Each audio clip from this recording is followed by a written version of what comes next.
Lance POV. How long kang ganyan? You are so nakakainis na, Lance. 7 years ka na malungkot.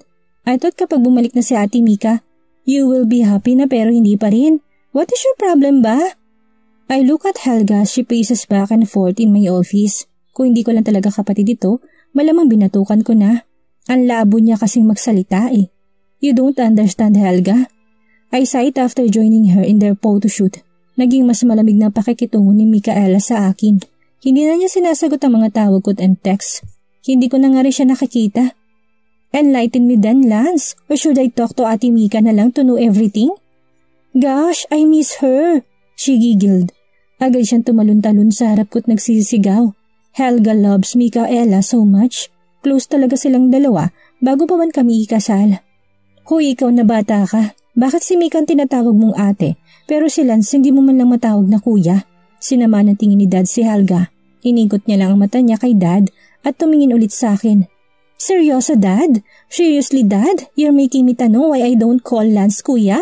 Dad nodded. Sinapok ako ni Helga at saka siya tumakbo papunta kay Dad bago pa man ako makaganti. It's because he is a jerk. Napabuntong hininga naman ako. Helga, Dad warned her pero tinitigan niya ako. Heto na naman tayo. Isasalaysay muli ni Helgang aming kwento at ilalabas ang lahat. No, totoo naman ah. I know, mali yung ginawa ni ate to pretend she is Sarah the slut. Helga, napasimangot ako sa sinabi niya. Nilabas niya lang ang dila niya. Alam mo kuya, ayan, I called you kuya na. You're so tanga rin kasi. Ilang beses ko na sinabi sa'yo noon, it is Ate Mika you are in love with. Pero what did you do? Si Sarah pa rin yung pinili mo. You were so afraid kasi that you might ruin your friendship with her. Kaya you made yourself believe na it's Sarah that is Sarah yung love mo. But what did you do? Si Sarah pa rin yung niligawan mo. If you are just brave enough to face your true feelings, sana hindi na kailangan magpanggap ni ate noong kasal niyo. Kasi siya naman dapat talaga. Pero no, you are duwag kasi. Kinuha niyang kanyang purse at nagsimulang umalis. Ngunit, huminto siya sa pintuan na natili ako nakayuko. Nahihiya ako sa sinabi niya. Nahihiya ako dahil pinapagalitan ako ng nakababatang kapatid ko. Alam mo, kung sa first pa lang si Ate Mika na yung pinili mo, sana hindi ka naaabot sa ganyang point. Hindi ka na sana magmamakaawa that she will forgive you. Kasi ngayon kuya, whatever you do, even if you kill yourself, magiging mahirap pa rin kay ate to forgive you. You know why? She glared at me. Helga, please, enough. I covered my face. Ayoko marinig ang sasabihin ng kapatid ko. Because you choose Sarah instead of her, your own wife. Idagdag mo pang you killed your own child, kuya. Pinatay mo yung anak niyo ni ate. Umalis na si Helga pagkatapos noon. Nanatili ang tingin ni Dad sa akin tapos tinapik niya balikat ko bago umalis din. Pinatay kong sarili kong anak. Bulong ko sa sarili ko. I can't keep my tears from falling. Totoo nga, truth hurts. Lumabas na rin ako ng opisina. I can't contain myself there. Mababaliw lang ako. Maalala ko lang ang gabing yun. And I don't want that to happen. Ayaw ko nang maalala. Ayaw ko na. Catherine, cancel all my appointments this afternoon. Lalabas ako. Pupuntahan ko si Micaela. Only her can calm my nerves. I drove to her unit. Habang nasa daan, hindi ko mapigilang maalalang araw na binigay ng Diyos sa akin si Micaela bilang asawa. Dad, matagal pa ba si Sarah? Tinanong kong dad ko for the nth time. Nagkibit balikat lang siya sa akin, napabuntong hininga ko. Hindi natuwa ang dad ko na ikakasal ako sa edad na 22. Masyado para akong bata. But I doubt his reason. Alam ko naman na ayaw lang niya kay Sarah as my wife kaya ganyan siya. Baka hanggang ngayon nagmi-makeup pa rin yung mapapangasawa mo, he said. Napailin na lang ako't sinubukan tumingin sa paligid ng garden. Ito sa garden wedding. Ayaw ni Sarang sa simbahan, traditional daw. Kaya sa garden na lang kami ng hotel ng lolo nila magpapakasal. Iho, matagal pa ba sila? Bakit hindi mo subukan tawagan ng best friend mo? Tanong sa akin ni Mama. Sumulpot si Helga sa likod niya. Or it would be a lot better kung papakasalan mo na lang best friend mo, sabi niya tapos ngumisi. Napakalakas talaga ng boses ng kapatid ko. I texted my best friend asking where's my bride. Hinarap ko si Mom nang mapansin ko may nawawalang ibang importanteng tao. Hindi darating si Arvin? I asked my mom. I know Norman will not be here because he is under military training, but I expected Arvin to be here. At least on my wedding day. Tumawag na siya. He couldn't make it. May tour daw sila ng banda niya. Mom said. Napatingin ako sa phone ko pero hindi nag-reply si Micaela sa text ko. I decided to call her nang sumigaw ang isa sa wedding planner. Here comes the bride! Nakaramdam ako ng kaba nang makita ko magulang niya na naglalakad sa aisle. Tinawag nilang wedding planner at may ibinulong dito. Kumunot naman ang noo ko. Ano na namang problema nila? Ang dami talagang arte ni Sarah. I hear Dad commented pero hindi ko na lang siya pinansin. Tinawag ng wedding planner sa Helga and made her stand in the position of the maid of honor. Wala si Mika. Doon ko na tiningnan si Dad. If Helga would be placed on the maid of honor's position, then walang best friend ko. Nandyan siya. Tinawagan ko pa lang siya kanina. I answered him. Ayos lang kahit na wala na kaming bisita o kahit hindi umatan ng mga kapatid ko sa kasal. Pero ang best friend ko, mawawala sa kasal ko? Well man, that sucks. May mom approach us saka lumapit sa akin. Micaela cannot make it today. Nahulog daw siya sa hagdan kanina because she forgot to wear her eyeglasses. Nasa hospital raw siya. What? Ayos lang ba siya, ma'am? Tumango si Mami. My dad looked worried too. I know how much she loves Micaela. Inayos ng ma'am kong kurbata ko. Magiging okay din ang best friend mo. Pero sa ngayon, isipin mo na lang ang kasal mo, okay? Ngumiti siya sa akin. Pumunta na si ma'am sa side ko and our wedding song started. The Broken Road by Rascal Flatts. Here we go. The procession started. I felt my best friend and my best man Argus tap me on my back and smile at me. Finally got the girl, bro, he said. I smiled back. Yes, I've got Sarah. She's mine now. Bumukas sa mga kortina at napalunok ako ng mariin. Ayan na siya, nakikita ko na siya ngayon. Nakikita ko ng future ko sa kanya ngayon. At pagkatapos ng seremonya, si Sarah Nicole Bermudez ang magiging asawa ko. Nakita kong pagpatak ng mga luha niya habang naglalakad siya. Gustong-gusto ko siyang puntahan at punasan ng mga luha niya. Napatitig ako sa mukha niya at napagtanto kong may mali sa kanya. Pero naiingat niya ang tingin niya at magtama mga mata ko. Ngumiti siya at sapat na yun para mabura mga negatibong iniisip ko. Naging maayos ang seremonya nang magsimulang magtanong ang pari. Nanginginig si Sarah. Napatingin ako sa kanya.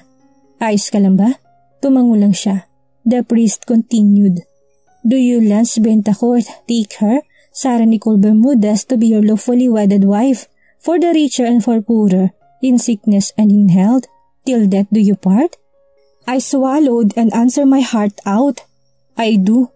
Then I looked at her and smiled. Do you, Sarah Nicole Bermudez, take him, Lance Bentacourt, to be your lawfully wedded husband, for richer and for poorer, in sickness and in health, till death do you part? She cried harder. Naririnig na sa buong garden ng hagulhol niya. I started panicking as I looked at her. Umiiling-iling lang siya and it froze on my spot. The priest looked at the both of us. I bit my lip. Hindi ba ako mahal ni Sarah? Hanggang ngayon ba si Liam pa rin? Is she having second thoughts of marrying me dahil mawawala na siya ng pagkakataon na makasama si Liam? Napatingin siya sa magulang niya sa upuan nila. Tumango ang dad niya at tumalikod na siya.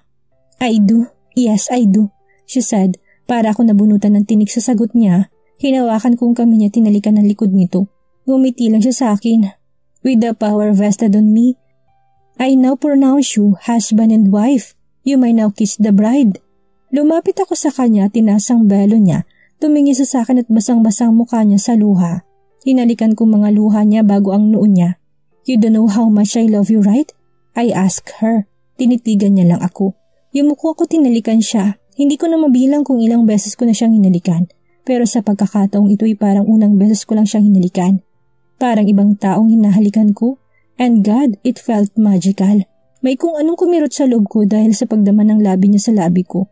Naghiwalay kami nagpalakpakan ng mga tao. Tinitigan ko siya and smiled at her. Yumuko naman siya. The photographers started taking pictures of us. I can't wait to see her on our wedding picture tonight. Our first night. The reception was extravagant. Gusto kong ipakita kay Sarah kung ano bang kayang ibigay ng isang Bentacourt sa kanya para hindi na siya mag-isip na balikan pa si Liam. I can't wait to have you tonight. Bulong ko sa kanya. Namulan naman siya na ikinapagtaka ko. Sinabi sa akin ni Sarah na hindi na siya puro, na binigay na niya sarili niya kay Liam. Pero kung umasta siya ngayon, parang unang beses pa lang niyang gagawin yun.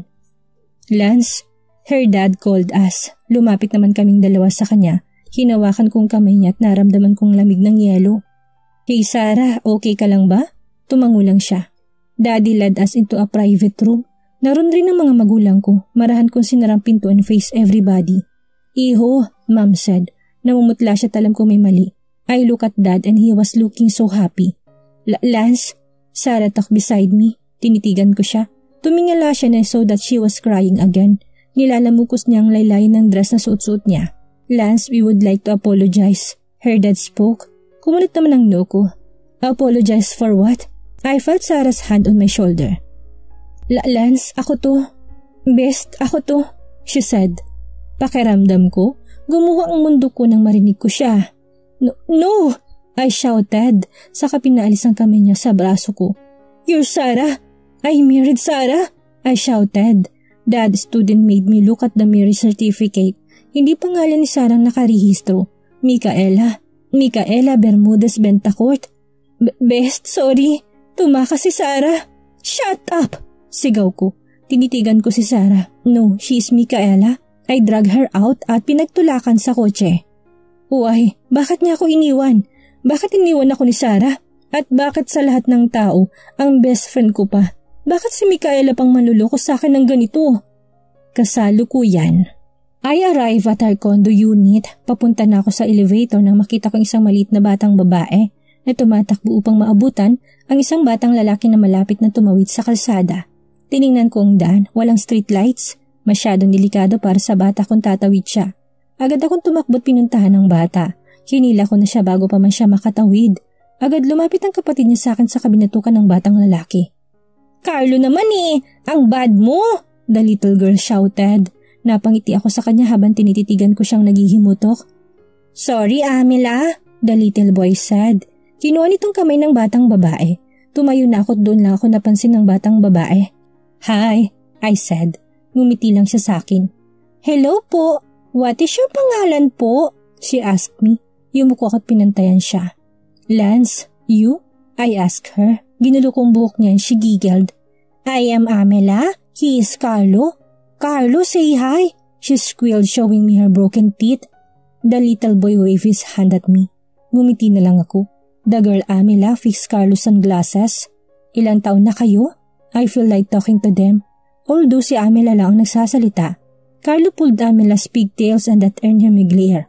But Carlo glared at her too. Stranger, turo nito sa akin. Napatuwid naman ako na upo. Amela, Carlo, bakit kayo lumabas ng kondo nang walang paalam? I look at the woman approaching us. Katulad ko'y napako rin siya sa kinatatayuan niya. Nawala lahat ng kulay sa mukha niya as she looks at me, then to the kids. Mabilis siya naglakad at hinilang mga bata. Micaela, yun lang ang nasabi ko. Hindi niya ako pinansin at nagmamadali niyang kinuha ang mga bata. Carlo, Amela, halika na, she said, dragging the kids away. Muntik pang madapa si Carlo at nahulog ang sunglasses niya. Nilingon muna niya ako na was struck when I saw his eyes. His eyes, they were the same as mine. Micaela's POV. Lance! Napatakip ako ng kamay sa bibig ko para pigilan ang pag-iyak ko. Dinig na dinig kong sigaw ng babae ni Lance mula sa guest room namin. Pinunasan ko mga luha ko sa mata't bumaba na para magluto ng hapunan. Magagalit na naman si Lance sa akin kung sakaling wala siyang madadat ng pagkain pagkatapos nila ng babaeng yun. I sighed as I watched the water that is flowing from the faucet. What if Lance is right? Would be this miserable kung si Sarah ang pinakasalan niya? Would he sleep with another woman? Would he smile again? Hanggang ngayon hindi ko pa rin mapigilang sisihin ang sarili ko. Siguro ko hindi ako naging madamot. Siguro ko hindi ko inisip na pwedeng kaya kong palitan si Sarah sa puso ni Lance. Hindi na kami magiging ganito kamiserable. 3 buwan na, 3 months or bitter, and yet narito pa rin. Hindi ko na nga alam kung ano bang dapat itawag sa akin, masokista o tanga. Bakit ba kasi sa lahat ng lalaking mamahalin ko, yung lalaking may mahal na iba pang pinili ko? Iha, parating na raw ang mga magulang niyo. Tawag sa akin naman ang Lydia. Alam kong nag-aalala na siya dahil parating na si Dad and yet, nakakulong pa rin si Lance sa kwarto kasamang babaeng yun. Sige po, tatawagin ko na lang si Lance. No need. He said habang pababa siya mula sa hagdan. Nakapantulog pa rin siya kahit dapit hapon na. Lance, parating na raw si na mama. I told him. Hindi niya ako pinansin at nagtuloy-tuloy lang siya sa pagkuha ng baso. Manang, nasa labas si Gina. Pakisabi kay Bert na ihatid na siya. Baka abutan pa siya nila Dad. Tumangula si Manang at nagmamadaling umalis na. Naiwan kaming dalawa sa loob ng kusina. Hindi ko siya hinarap at nagpatuloy ako sa paghiwa ng mga patatas. Mika, he said while nuzzling my neck. Napatalon naman ako sa ginawa niya. Agad ko siyang hinarap para bawalan sa binabalak niya. Karatapos lang niya sa babae niya tapos ako naman. Tinulak ko siya ng marahan. What? Mikaela naman? He groaned frustratedly. Tinignan niya ako ng masama before brushing his hands on his hair. Lumayo na siya sa akin. Wala ka talagang silbi. Yan na nga lang yung pakinabang mo sa akin. Hindi mo pa mabigay? Sigaw niya sa akin. Napahawak naman ako sa lababo nang makita kong galit niya. Lance kasi parating na sina Mami. Sabi ko sa kanya. Tititigan niya lang ako. Lumapit siya sa akin and tilted my chin. Tandaan mo ito Mikaela. Ginusto mo to. Pinilit mo yung sarili mo sa akin. Kaya wala kang karapatang pigilan ako, tanggihan ako. Naiintindihan mo ba best? He said dangerously. Napalunok ako sa sinabi niya. He said the word best na parang napakaruming salita nun. There you are Mika. May Mika. Biglang sumulpot si Papa Armando. Ang ama ni Lance kaya naghiwalay kaming dalawa. Dad grinned at me and hugged me tight. Ate Mika! Helga was behind Papa. She ran to me and pushed his father. Hinawakan niya mga braso ko and jumped in front of me. Can you help me buy my gown for my prom ate? She asked me. Tumingin muna ako kay Lance para magpaalam. Basta wag kayong gagabihin Helga. He said to his sister. Helga squealed in delight saka ko hinalikan sa pisngi. Tama na yan, pumunta na kayo sa dining room. Mommy Alicia said. Nasa likod niya si Mama at Dad. I went to my parents and kissed them. How are you? Bulong ni Mama sa akin. She even caressed my cheeks. I'm fine ma. I told her kahit hindi naman ako maayos. Alam nga naman umamin ako na hindi maganda ang pagsasama naming dalawa. It would make things complicated. Dadagdag lang ako sa alalahanin ni Lance kapag nangyari yun. Mama look at me na para bang inaalam niya kung nagsasabi ba ako ng totoo o hindi. Ninitaan ko na lang siya tinakay sila sa hapagkainan. Lance went to my side and took my hand. I hate Sundays, he said. Napanunok ako. Sundays are family days at kapag nasa harap kami ng pamilya niya, ay kailangan namin magpanggap na okay ang lahat. Pinagila ko na si Lance ng upuan and we sat beside each other. Hindi niya binibitawan ng kamay ko all throughout the meal. So kamusta ang unang 3 buwan niyo? Papa asked us. Nilingon ko si Lance and he was looking at me with love in his eyes. The best 3 months in my life, he said while looking at me. Namula naman ako sa sinabi niya at napayo ko. Nakita ko naman na may lumipad na sandok mula sa direksyon ni Helga. Nalaki naman ang mga mata ko. Helga, para saan yun? He shouted. Helga stuck her tongue out. Sinungaling, she said. I look at her at pinalakihan ko siya ng mata. Alam ni Helga ang lahat. Mula sa malamig na trato ng kuya niya hanggang sa pambababae nito. Alam niyang lahat. Nanatili lamang siyang tahimik dahil na rin sa pakiusap ko. Ang akala ko talaga'y mahirapan kayong dalawa. Nakalimutan ko palang matalik kayong magkaibigan kaya siguro naging mas madali sa inyo tanggapin ang nangyari. Papa commented. Kahit naman mahirap, ayos lang pa. Mahal ko naman si Lance eh. Humigpit ang hawak ni Lance sa kamay ko. Mahal ko siya, hindi bilang kaibigan ko, hindi bilang isang lalaki. I love your son pa. Siguro nga isa yun sa mga dahilan kung bakit ako pumayag na palitan si Sarah. Biglang tumayo si Lance at hinila ko punta sa garden. Lance, sandali lang! I told him. Bigla siyang umarap sa akin at bago pa man ako makahumay, hinalikan na niya ako. His lips were moving furiously on mine. Wala na akong nagawa ko hindi kumapit sa batok niya at sundan na lang ang ginagawa niya sa labi ko. Nang maghiwalay kami tinitigan niya ako. Hindi mo pa rin mapapalitan ang kambal mo. You may have the same face, pero si Sarah pa rin ang mahal ko. At kahit na ipagsigawan pa sa lahat na mahal mo ko, walang magbabago Mikaela. Dahil kahit anong gawin mo, kahit anong pilit mo, si Sarah pa rin ang asawa ko. Siya lang, iniwan na niya ako sa garden at bumalik sa loob, leaving me with tears flowing from my eyes. Kasalukuyan. Mikaela, wait! Sigaw ni Lance habang hinahabol kami ng mga bata. Tumakbo na ako at nakasalubong ko si Pat sa may reception area. Agad kong binigay sa kanya mga bata. Pat, si Lance. Yun lang ang sinabi ko. Tumakbo na si Pat at kinuha ang mga bata. Mabilis akong lumapit sa guard. Huwag niyong papapasokin yung lalaki yun Manong, please po. Sabi ko tumakbo na papasok. Hinihingal pa ako at lumingon. Ay nakita ko si Lance na pinipigilan ng mga gwardya. Mikaela naman. Frustrated na sigaw niya. The last thing I saw, sinuntok na siya ng isang gwardya at tumakbo papunta sa elevator na sinasakyan ko. Pero huli ng lahat dahil nasara na ito. Lance POV. Bitawan niyo ko! Sigaw ko habang kinakaladkad ako ng mga gwardya ng tinutuluyan ni Micaela. Asawa ko siya! Bakit ba kayo nakikialam ha? Sigaw ko nang bitawan nila ako sa labas.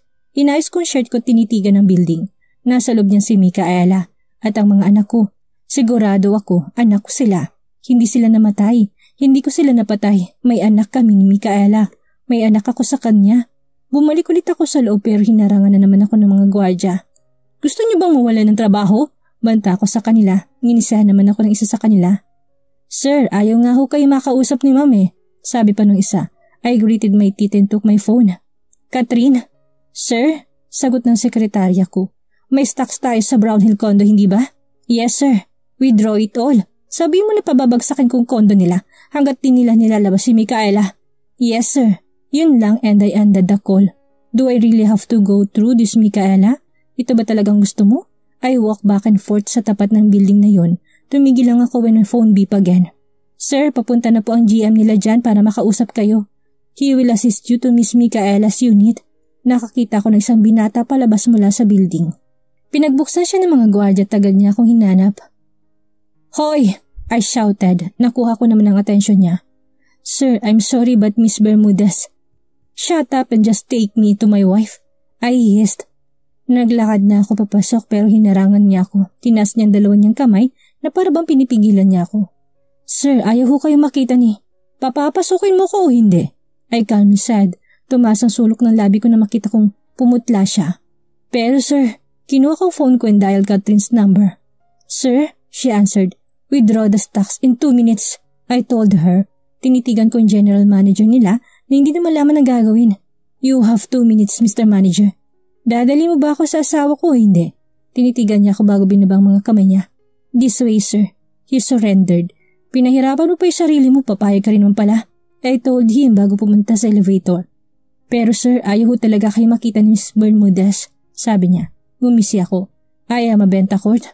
No one can say no to me. Not even Micaela. Nanahimik ng binata. Dinala niya ako sa tapat ng unit ni Micaela. Kumatok ako pero walang sumasagot. Micaela, I know you're in there. I shouted. Wala pa rin nagbukas nito.